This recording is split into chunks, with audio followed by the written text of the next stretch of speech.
But then there's option three. And I love option three because it's, again, that mindset shift that we're all trying to accomplish. And that's, why don't I buy a cash flowing asset? Let me buy a bunch of land, sell it on owner financing terms, and then have the revenue from all of those owner financing paychecks basically cover the cost of the airplane. And so now when the airplane's paid off, he still has the assets that are now still returning money to him, that recurring revenue, and he has a paid for airplane by the asset that he buys. Is that not beautiful?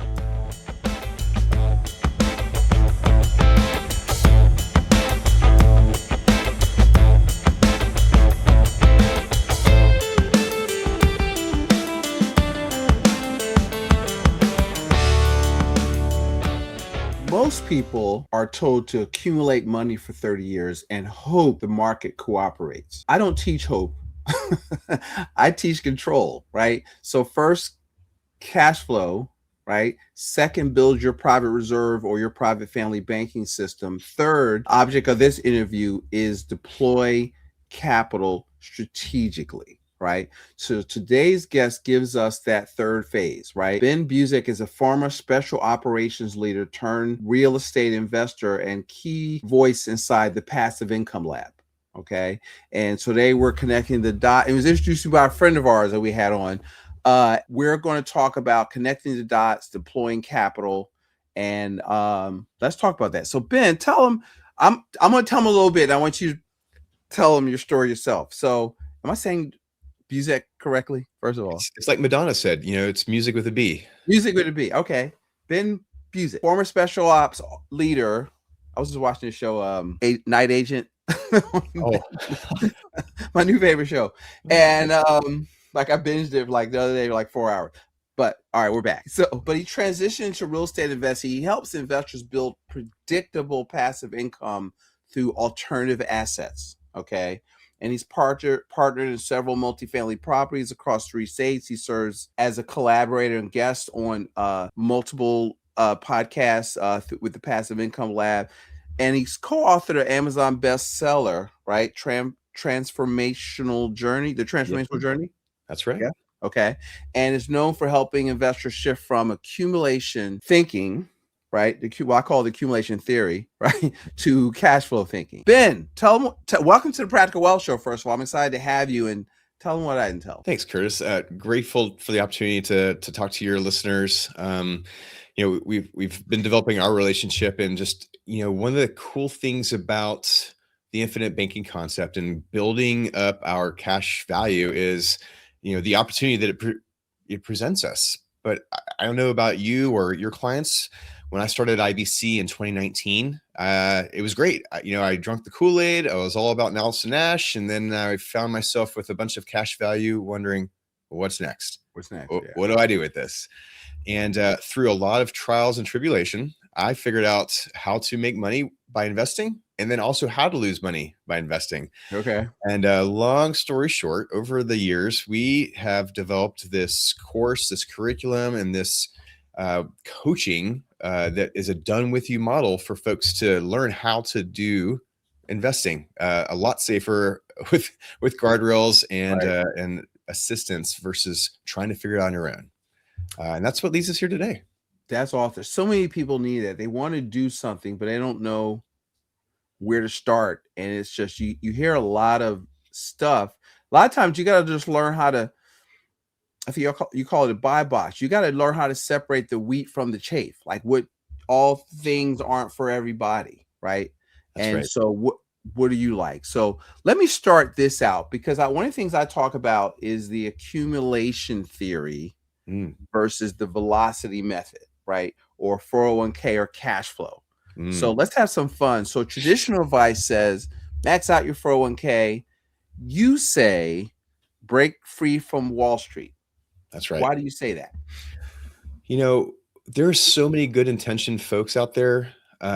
We get, most of us didn't really have financial literacy growing up. I know I didn't. I love my parents. They're in their mid 70s, and guess what? They still live paycheck to paycheck. When we decide to take matters into our own hands and not just trust whoever is making a percentage of whatever money we invest into Wall Street or 401ks or any of those 529 plans, any of those type of deals, when we take that ownership, Wow, it's so amazing what's out there, what kind of returns you can actually get, and then learning how to make sure that that is a tax savvy strategy. I don't know if I really answer your question, but the the the the whole underlying piece of this is, you know, do we want to trust somebody else? Do we want to defer our money to other folks, or do we want to take control over it? The whole IBC idea and system is taking control of your money. Why would Yeah. we not just do that with our investments as well? You know, absolutely. And you got to want control. Right. I remember that. What you remember the movie The Replacements with Keanu Reeves and That's a he's good like, one. right? That's my show. And he called it and he gave him a play and he didn't do what Gene, the coach, asked him to do. He says, Mm, "Well, I saw a blitz." He says, "Winners always want the ball, right?" And so later in the movie, he goes, kind of just wanted the ball in my hands. He said, "Winners always do." So, like, if you're going to be, because investing is really more about becoming something than about buying something, right? absolutely. Is be, then do, then have. Now, so if you want to skip the being, becoming, then you might as well cut this show off, right? But it is done with you, but you do have to want the ball. Absolutely. If you are going to sit on the sidelines assuming that things are just going to happen for you, or you're going to keep sitting on the sidelines. Yeah. Yeah. And so I think that's the key. So, one of the things I see is that people lock up money chasing returns, they lose flexibility. And if an opportunity hits, they can't move because they've positioned their capital where they can't touch it. Yeah, that's one of those huge problems with the qualified plans, right? Yep. You think you're doing yourself a favor. You think you're having this force and function on saving, but really what you're doing is you're giving permission for someone else to tell you what you can and cannot do with your money. I would challenge anybody that's listening to this podcast to just go to whoever their holder is of their 401k or whatever retirement fund they have and just say, you know what, I want to take it all out right now. They're going to look at you like you're crazy. And Right. then they're going to tell you or scare you about the penalty you'll have to pay, the taxes you'll have to pay. Oh, and by the way, if you're still employed here, you can't touch it. Um, I thought that was my money. Why are you telling me what to do with my money? And that's just once you realize that most is exactly like IBC. Once that switch flips in your head of understanding, then you can't unsee that. And so same thing with our passive income, our investments. We want to be in control of them. We want to not have someone give us permission to use our money. Right. Right. I think that again, it goes back to control. Mm, And because most people couldn't even name the fund manager their funds are in. Now, we're not giving, so let me just back up. Let's do a disclaimer. We're not giving investment advice, nope. right? Or telling you what to do. We just want you to think, right? And so really, like I always tell people every time if I give a talk or I'm somewhere, the goal is always for you to have more questions than you have answers.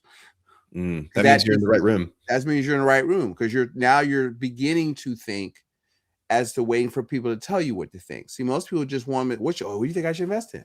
I don't know. Oh yeah. We get that all the time, Curtis. We get that all the time. We have a saying, or really it's a mathematical equation, financial freedom, which is something we really, really believe in. Mhm. Financial freedom is when your passive income exceeds your monthly expenses. So when we take that into consideration, that means that I need another revenue source that's helping me to cover my monthly expenses because then I have choices, I have decisions, I have opportunities. But that doesn't mean go invest in whatever you want. And you Right. alluded to our buy box earlier, right?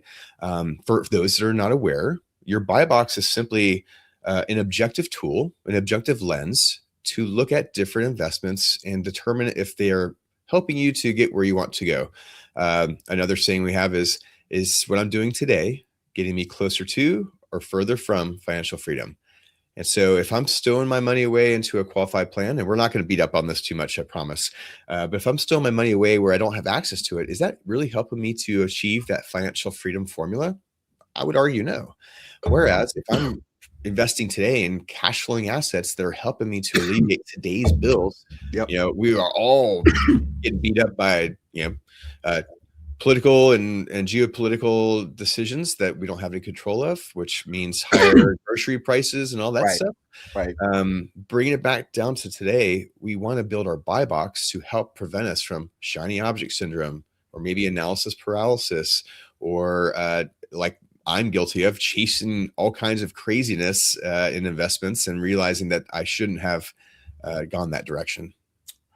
It's like, I want to move to the, every time you say something, you give me another thought.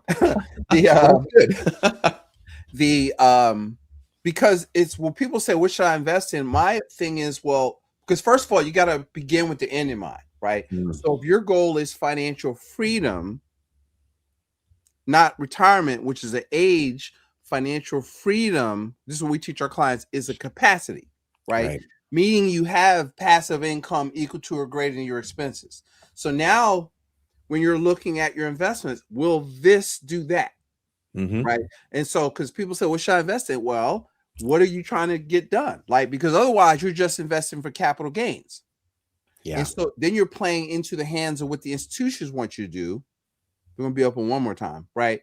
Is because whether it's insurance, investments, mutual funds, banks, they all operate with 4 objectives. They want your money. They want it on a regular basis. They want to keep it as long as possible. And when do they want to give it back? Never.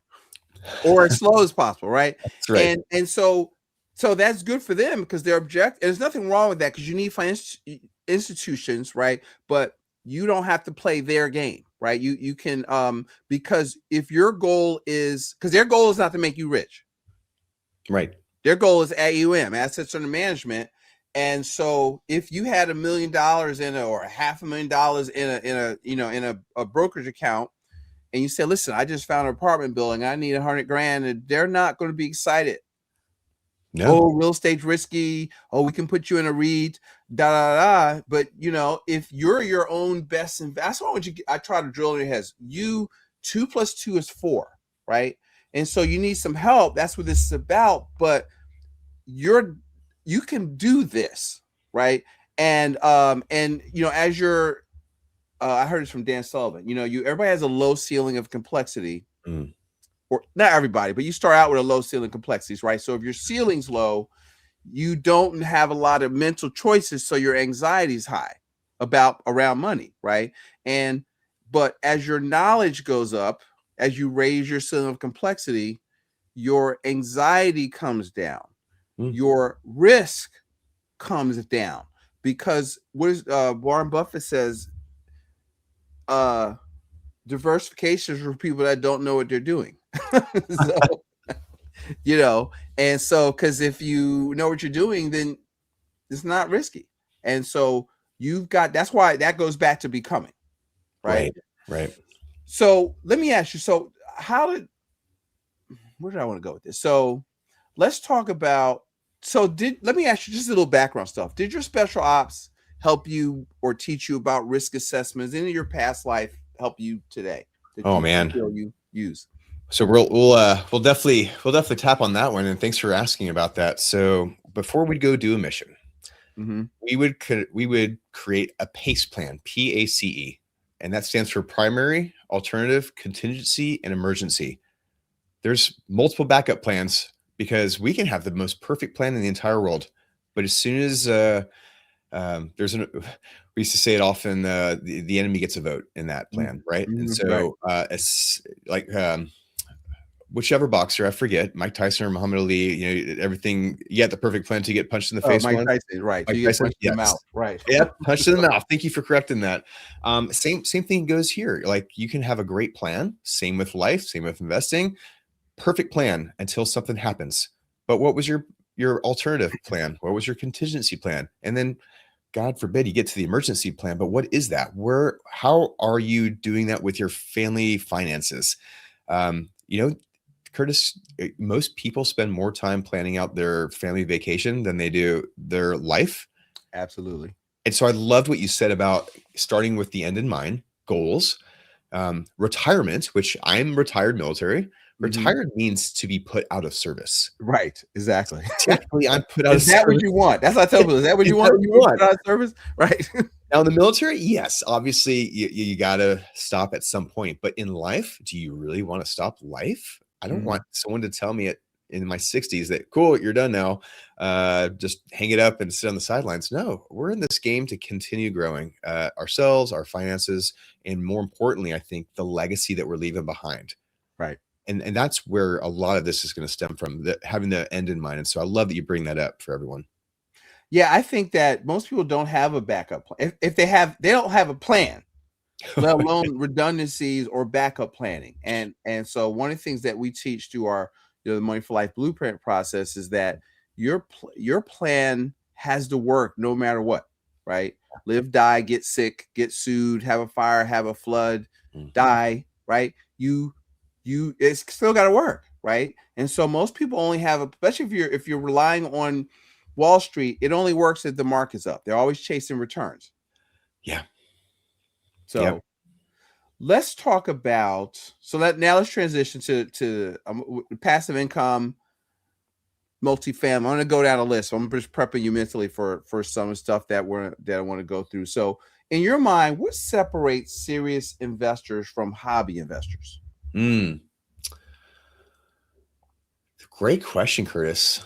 I think that if I was to separate the two, a hobby investor is kind of doing it on the side. Maybe it's a side hustle. Maybe they're, if I could liken it to real estate investing, maybe you're an accidental landlord. Like I get in the military, you move every few years, so you just naturally rent out your house, not meaning to become an investor, but it Mhm. just makes sense to rent out the house, let someone else make the payments, and there you go.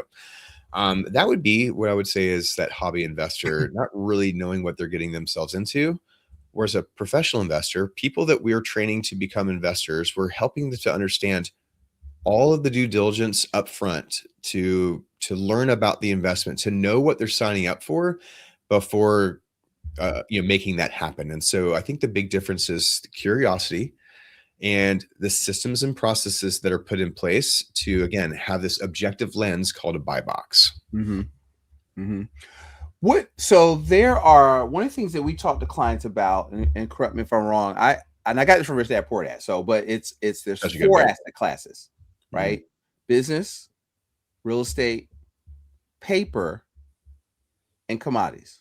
mm, And what do you like, right? What do you want to learn about? What is the, I'll ask, what's the fastest path to cash? mm. And because I know that y'all do stuff in maybe not all four, but maybe all four. Um, three of them I know for sure, right? But so how do you when you look at that, and then I want you to go into vetting how you vet those things or working with people, that type of thing. Yeah, thank you. So holistically, I personally, as an investor, like all four of those categories, right? Mhm. And I love business. I really love talking about business. However, for the sake of the passive income lab, this is a done with you. Uh, Coaches are doing this with you. It's small cohorts that go through a curriculum Mhm. over 12, really 13 weeks, and by the end of that course, you're going to deploy funds to start receiving $500 of passive income per month. 500 might not sound like a huge amount of money in today's environment, but we're not teaching you just what to do. We're teaching you how to fish. Right. So now you have the process, and the systems and the confidence to move forward in investing and continuing to do that. So with that said, of what you mentioned previously from Kiyosaki's book, passive income is really what we're focusing on in that 12, 13 weeks. There's a ton of way to make money. I mean, if you had a lawn mowing business when you're a young man, or for any of your clients, I mean, I was crushing it at 10 years old, mowing lawns, and by 12, my money that I was making from my business of lawn mowing was paying my parents' mortgage. So like, there is no shortage of ways to make money. We specify in the passive income lab how to have your money work for you, to Mhm. take this cash, the most beautiful way in the world is to do it through your cash value and your life insurance policy, because that's other people's money, or OPM. I'm sure you've covered that.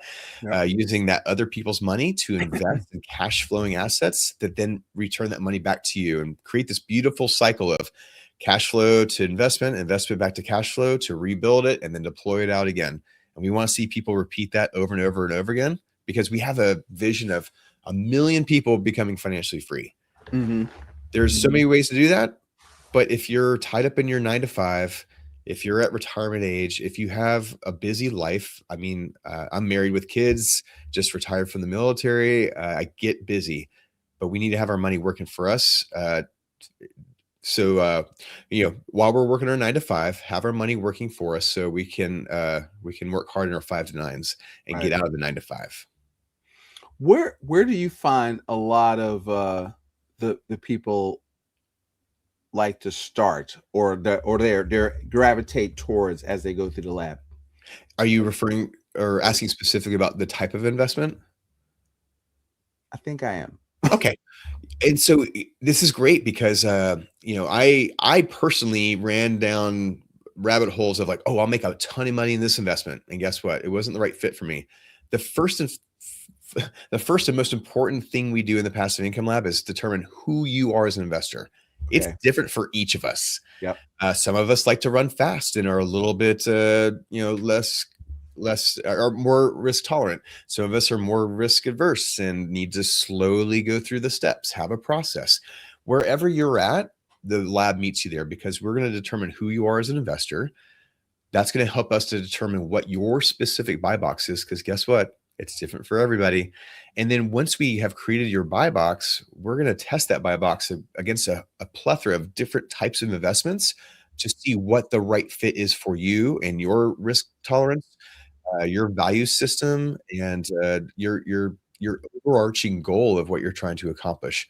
Maybe I'm a cash flow investor, or maybe I'm an equity investor. It really depends on what you're trying to accomplish. And so the lab meets everybody where they're at, and then really helps them to make those decisions much easier, because we're giving them the opportunity to have their buy box, test their buy box, and then use their buy box to deploy funds to start giving that or receiving that passive income.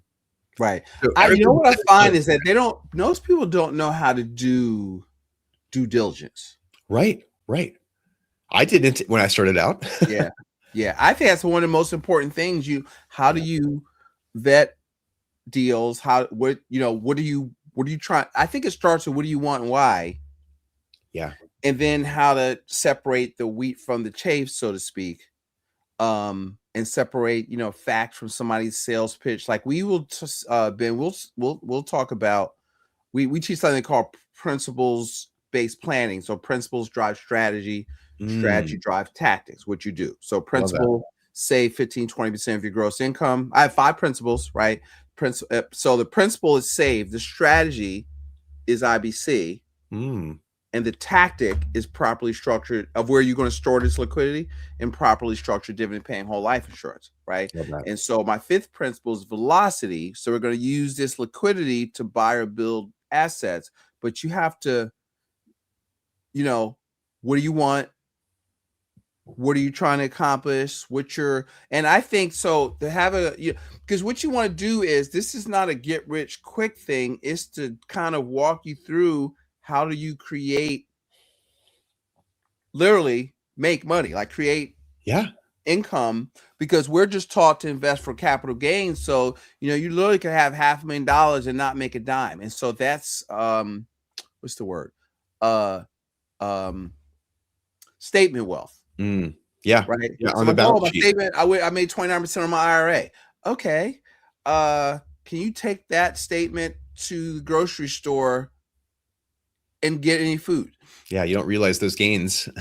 Right. And so you sell the shares, right? And right. see, but you can't, I don't know if I got this from y'all, or this is my thing. You can't eat equity. That's so good. You can't eat equity. So, you want cash. If you want to go to the beach and stay at the beach for the summer, that's cash flow. That's right. Statements don't do that, right? And I found, Ben, I'm a really good beach bum. So I'm really I think this helps paint the picture of what you're describing too. So, when we want to buy something, so I have a friend, he wanted to buy an airplane. Mm-hmm. You can do that really three different ways. And I'm going to say the best for last. Mm-hmm. Teaser alert. So first, you can buy that with cash. You can just have your money, go buy an airplane, and you don't have your cash anymore. That's a way, and that's paid off. Great. Second way would be to finance it. So I get a loan, I buy the airplane, and I'm paying on it until I don't have it anymore or it's paid off, whatever the case may be. That works. That's a way to, you know, push the time value of money into the future. Great. But then there's option three. And I love option three because it's, again, that mindset shift that we're all trying to accomplish. And that's, why don't I buy a cash flowing asset? In his case, it's vacant land. He buys and sells land. Let me buy a bunch of land, sell it on owner financing terms, and then have the revenue from all of those owner financing paychecks basically cover the cost of the airplane. And so now when the airplane's paid off, he still has the assets that are now still returning money to him, that recurring revenue, and he has a paid for airplane by the asset that he bought. Is that not beautiful? That's beautiful. Why Buy would the we not do asset, that? right? Buy the. Oh, I remember Kiyosaki said something. I wanted a Porsche, and it Yeah, goes, well, all right, you got to buy an apartment building first to pay for the Porsche payments. So that's right.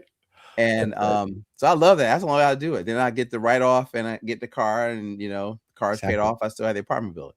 Exactly. We want to help folks learn to become or learn who they are as an investor, Mm-hmm. give them that confidence, the skills, the process behind it, and then let them go and just keep accumulating more and more assets. They're paying for those expenses, those monthly expenses, life. And then, if you want to work yourself out of a job, fantastic. If you love what you do, keep it up. That's great too. Mm-hmm. What would you say if you do it that way? Because I might not be thinking about this right. As a percentage of someone, I don't really love net worth as a Mm. metric. But is there a percentage of someone's net worth that should go into alternative type stuff? Do y'all measure like that? Do you think like that at all? We don't measure that.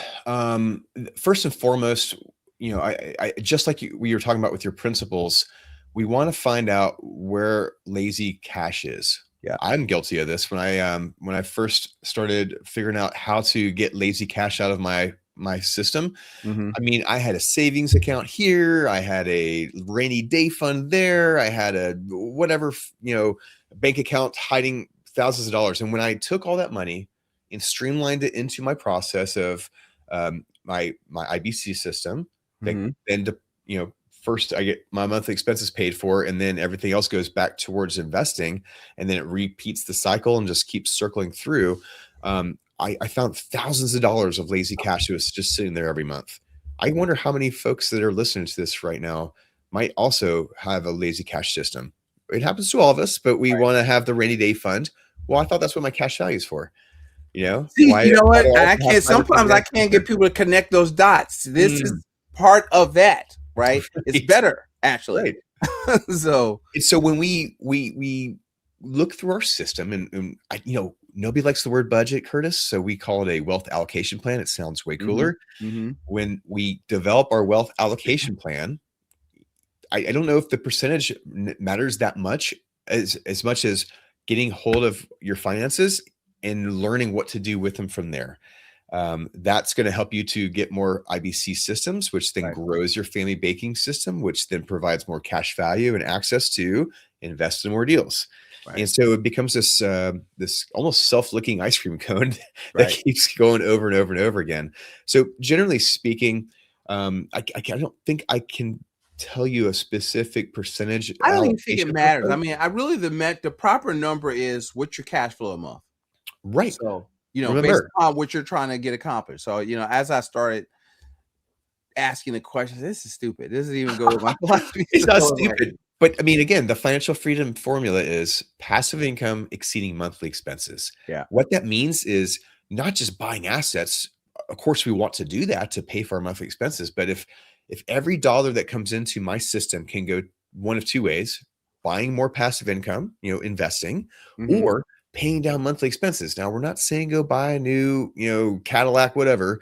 But if it makes more sense to buy down the monthly expenses, then you don't need as much passive income to be financially free. So Right. every dollar can go one of those two directions. It generally makes more sense to get more passive income, but it also can be getting rid of that, high interest debt or what have you, that then allows us to free up more cash flow to then invest more later. What is the biggest, if any, misconception about passive income? Oh, I'm going to shoot myself in the foot here, Curtis. I think the biggest misconception about passive income is that it's passive. Passive, right? Right. And what I mean by that for your viewers is nothing in the world is free. Nothing in the world is completely passive. For it to be passive for you, it's active for somebody else. The key to unlocking that, though, is learning how to make sure that you're in the passive seat of that. For instance, if you mentioned I invested in a bunch of apartment buildings, I was a passive investor, or another term for that is an LP, a limited partner. I didn't have any decision-making processes at all. I just was a capital partner that sat and buckled up with the team and rode the ride until we sold the building. For some folks, that makes them uneasy. But the passive part was the entire business plan being unfolded over years of that process. Right. The active part was the upfront due diligence process of not only the deal itself. Yes, we love returns. We love seeing all the IRR, but also the due diligence of the operator. If I can't know, like, and trust you and understand your experience to fulfill that business plan, well, that's going to be a no-go. I'm not going to invest with you. And so that passive income, while the majority of the time that my money is deployed is passive, the upfront work is the active piece of that. So invest in knowing. I call it investing in knowing. Yeah. Our three rules: invest in what you know, or my caveat to that, especially for like what you're talking about, syndication, is invest in knowing, right? Knowing the partner, knowing their history. Have you had to do what do they call it when they need more money? Capital call? Capital call. Yes. Those are all great questions to ask. And you want to know. And your money. If you ready to put up 30, 50, 100 grand, you need to ask that stuff beforehand. Exactly. Right? And you need to have it because they're illiquid. Most of the time, yes. Now, there's always caveats, right? But if you don't know that stuff going into it up front, then you're right, Curtis. You're locking your money away for a shorter time than the Wall Street markets, but you're still locking it away for a period of time. That's going to make a lot of folks uncomfortable. How do we make them comfortable? In the passive income lab, we teach them the due diligence they need to do. We're doing it alongside with them and helping them to understand more about the deal, more about their operator, and then ultimately getting comfortable with the fact that this is or is not the right investment for them. Right. I think that that's where it goes back to liquidity, right? You've got to have, because you got to be able to have money it can't be let's say you have 100 grand. It can't be your last 100 grand. In fact, we're not going to let you do it. Okay. There's no gambling here. Yes. No, you can't do it. And so if maybe we talk about who should be reaching out to us when to give them the link. But let's talk about, I want to kind of marry this with IBC. In our system, we call it the private reserve strategy. But because do you find that your best investors maintain a lot of liquidity?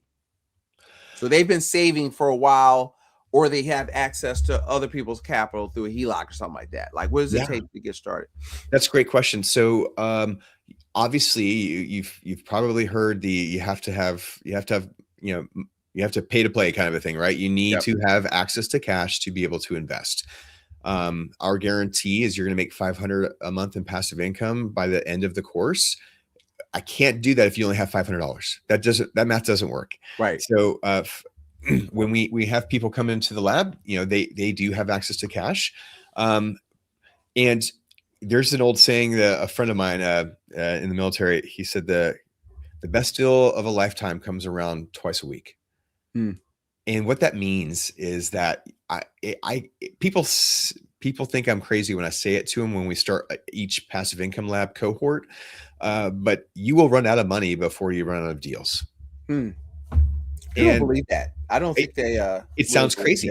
So 30, But it's true, especially as you become more selective, when you learn how to be an investor and what your criteria is through your buy box, Mm-hmm. you'll see a lot more deals. And I'll liken it to buying a new car. Say I want to buy a Toyota 4Runner. Well, subconsciously, I've just told myself I want a Toyota 4Runner.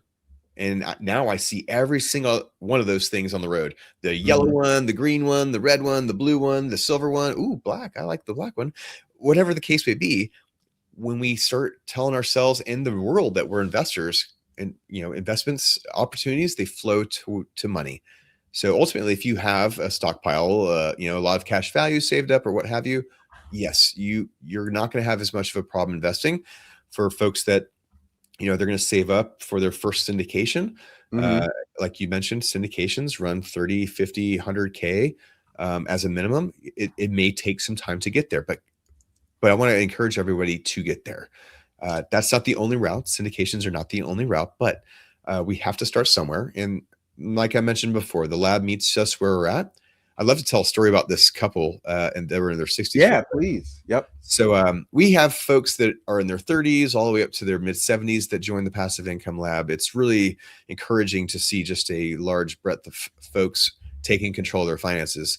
One couple, they had only done exactly what their financial institute told them to do. They invested their 401ks, what have you. They were in their 60s. They were completely overwhelmed is the best word I could use when they joined Mm-hmm. the Passive Income Lab. They didn't know what they were getting themselves into and were overwhelmed. However, by week 8 of the course, they had already deployed 2 deals. They had capital, and they took that money and deployed in 2 deals. And then by week 12, the last week of the course, they did another 2 deals. So overall, in the course of just 12, 13 weeks, this couple invested money into 4 different deals, and that generated for them by the end of the course $2,300 a month in passive income. Wow. Like, I think that is such a cool story, because 2,300, man, that could be a mortgage payment, that could be college tuition, that could be so many different things for so many people. And guess what? That was only over a 3-month period. How many more times can they repeat this and do it over again? Now they know how to do it. Exactly. They have Yeah. the confidence and the processes to continue moving forward. And so thanks for letting me share that. That's one of our great success stories. That is what it's all about. Like, you got it, but you need a coach That's right. because, or you could figure it out, but it's better. It's like going through a minefield. Like, if you I'm gonna go my way, I'm not gonna go through where I already see the steps of the person made across, and I'm gonna go this way. Boom, Exactly. And you try to do it on yourself, and you don't know even what you don't know. But I think you can accelerate your speed because if you do it and you keep coaching and you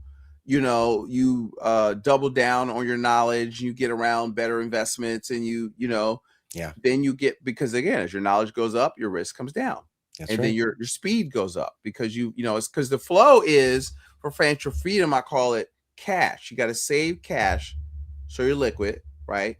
So we call ours cash flow mapping, telling you money where to go instead of asking where it went. So my first step is to help people do that, to find cash flow and to eliminate transfers, like they're dragging your money. So taxes, how you fund your retirement plans, how you pay for education, how you finance things, all of that. And IBC is a part of that. But step 2 in our system is IBC, because you got to find the money first and become more efficient. Because if you make 200,000, you spend 200,000, guess what? You're still broke because you haven't learned how to trap.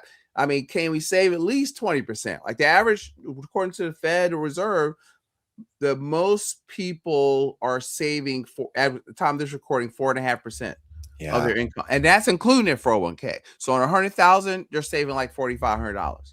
And folks, as they say down south, that dog don't hunt, right? That's right. And so and most of the people, this is why I think this is so important for people to learn.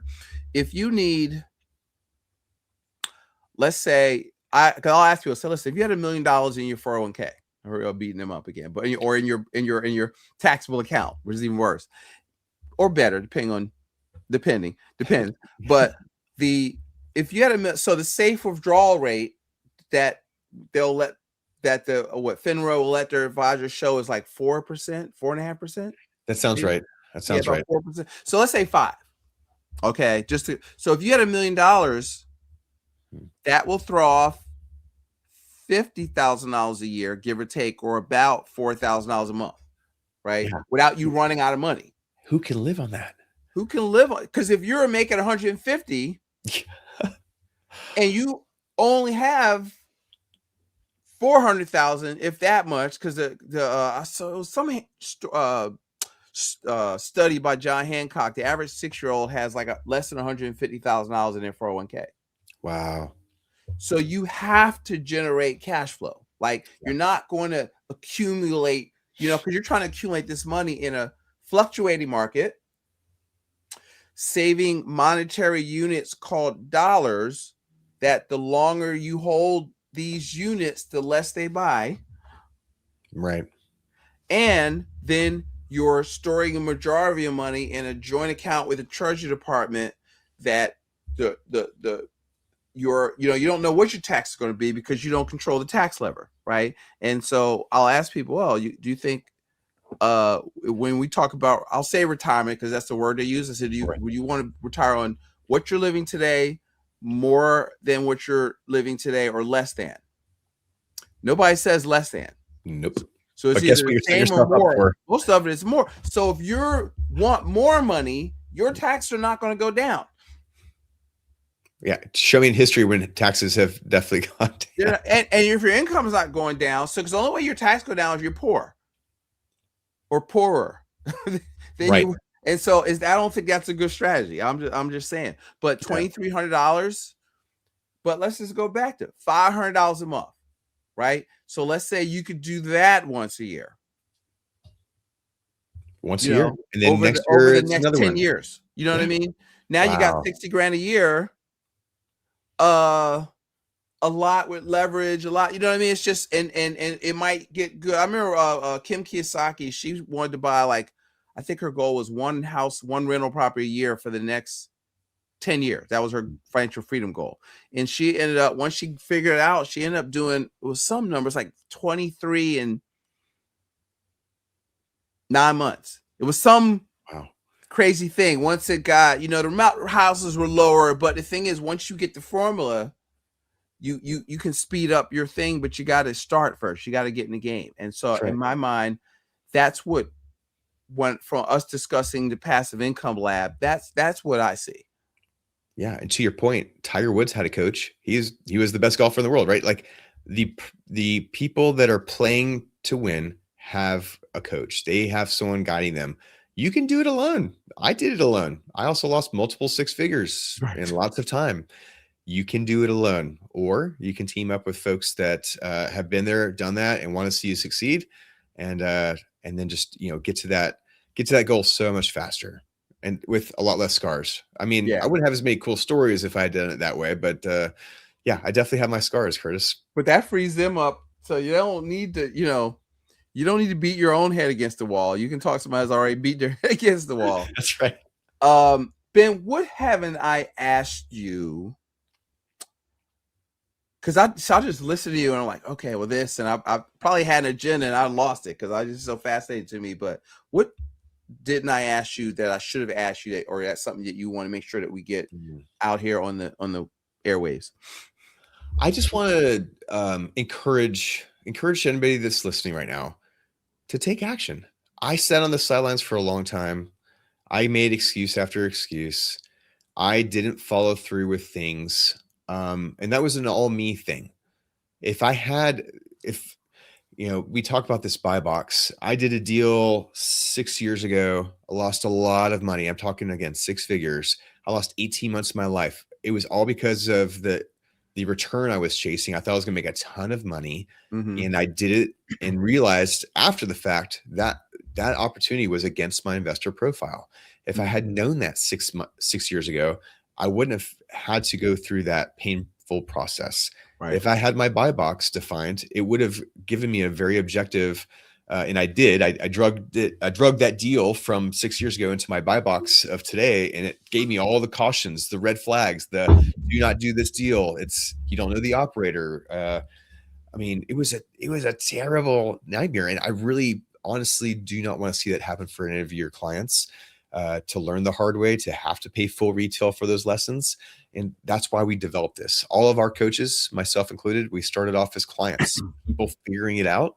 And Right. so our lessons learned come into that curriculum to help walk alongside other people that also see that the system's broken and they want to do something different. I mean, they chose IBC for a reason. I encourage them to just do some more research and think through what's next. Right. And if coaching, if having someone to do this alongside of you is the answer, we'd love to serve them. We'd love to work with them. Right. And it's describe the program. So it's small groups. Yeah, we max them out at 10 people. I don't want a webinar of 100 people, and Curtis and Ben don't get to ask their questions.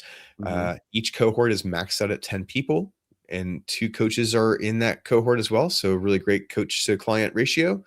You're going to walk through 13 weeks together of weekly 1-hour calls.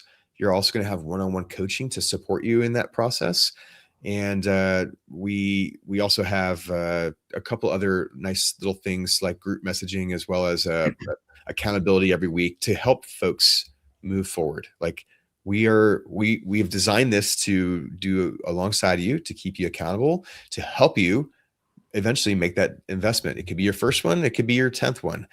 We've had all different types of folks in there, but at the end of the day, it's meant to give you the systems, processes, and confidence. Also a community, because now you have a mini mastermind of people that have done this alongside of you, that you get to go through this this process with, and then take all that stuff and continue to use it, and keep letting us know, because we want to hear about your financial freedom when you get to that point one day. Okay, I love that. So guys, this is the thing. So there's a cost to this. So we're going to put an assessment in the show notes to make sure you're ready to do this. Okay. Almost like an application. If this is good for you, the next cohort is open. Well, we'll let you know. Is that a good way to do it, Ben? Or Absolutely. Yeah. We only let 10 people in at a time. So depending when this gets released, there may be a little bit of a wait. But if it speaks to you and what the right next thing for you is, definitely communicate with us. Reach out. Okay. So what else? We're gonna put a link to how to find out, do this in the show notes. And so I'm excited. I am so fired up about one, I didn't have to think about how to do this myself. I got you. Thank you. And because I'm trying to get y'all ready to get ready for him, so through our Money for Life blueprint, I'm getting you saving, we're getting you efficient, we're building your banking system, we're building legacy. And now let's run up the score, because our framework, Ben, is IBC is earn money, bank it. That means save it somewhere, let you be the bank, borrow against your bank, spend it. So spend it means major capital purchases, but more so means buying assets. What's an asset? Things that generate cash flow. Income follows assets, and then repay it. See, I'll forget about the last one, right? So it's earn it, bank it, borrow, spend it, repay it. That's our framework. And then, but now with the passive income, what have you added to? Earn it. That's so good. Right? So we got a loop of, so if you make an extra $6,000 a year, guess what? You should be saving part of that, and you keep stacking up. And then we're going to get to the point where, okay, hopefully in probably a decade or less, but we can get to the point where you've built what I call a portfolio of assets or cash flow engines that take the pressure off of your earned income. Right. So now whatever you're doing as your business or your job, that's just running up the score, because you can live off your passive income. That's exactly it. It doesn't have to be a dream. It can be a reality. There you go. And so don't sleep, because nothing comes to a sleeper but a dream. But I think that do your due diligence, come in and see if you qualify for this, and we'd love to get you on the road to financial freedom. Absolutely. Curtis, thank you so much for having me today. Yes, thank you. So guys, go out there. Well, check out the links if you're on YouTube or if you're in the podcast. The links to everything will be in the show notes, and we look forward to hearing from you or forwarding this to a friend who you think is ready for this. All right. Talk to you soon.